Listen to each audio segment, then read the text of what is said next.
These are the 10 coolest Captain America Civil War Easter eggs, references and trivia, so beware of big spoilers ahead.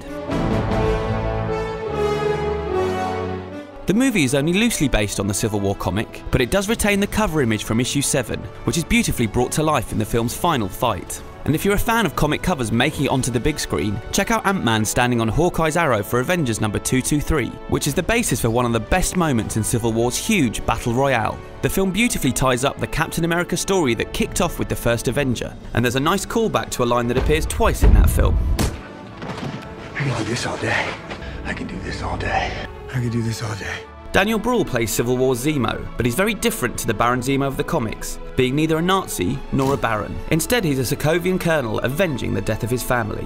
In the comics, the two most famous Baron Zemos, Heinrich and Helmut, wore purple masks thanks to adhesive-related accidents, but in the movie Zemo wears no such apparel. The Winter Soldier's cube-like prison is called D23, a reference to Disney fan club D23. So called because 1923 was the year that Walt moved to Hollywood and founded the company.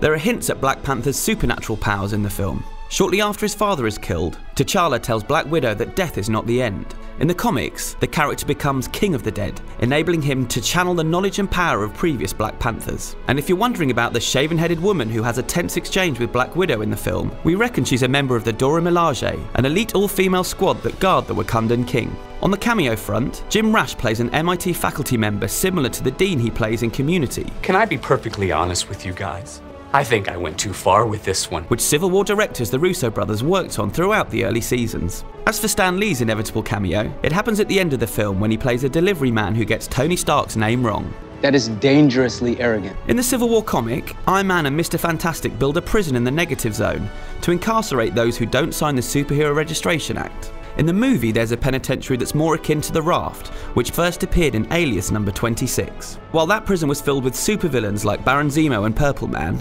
here it houses the Avengers who refuse to sign the Sokovian Accords. Redwing is a drone that Sam Wilson stores on the back of his Falcon armour and uses to scout environments undetected and collect tactical data, which is a bit different to Redwing in the comics, which is an actual Falcon that Sam Wilson purchased in Brazil. He shares a telepathic link with the bird, which might have looked a little silly on screen, so we're glad they tweaked this one.